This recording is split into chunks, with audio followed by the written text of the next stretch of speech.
Hello guys, mayroong nakita kong isang puno, maliit lang siya. Tapos may hinog siya. Oh, sayang din. Kaso, pabayaan ko na lang at least may pagkain yung mga ibon.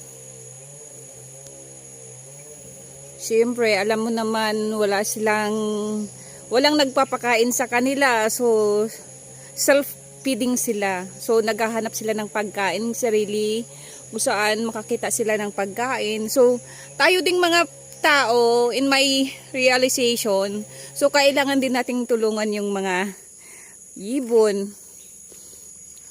Ibon, like, aso, pusa. So, walang magpi-feed sa kanila.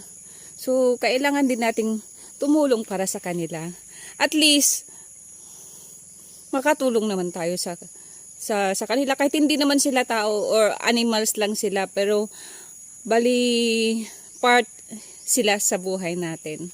So hindi ko na lang siya kukunin at saka isang sipi lang naman ang kailangan dito, dalawa ata. So papahinugin na lang para may mga pagkain yung ibon na dumadaan dito na naghahanap ng pagkain. Okay? Okay, yan lang po, at least makatulong tayo sa mga animals na around us. Kasi naghahanap sila ng pagkain. Okay, that's all guys. Thank you so much.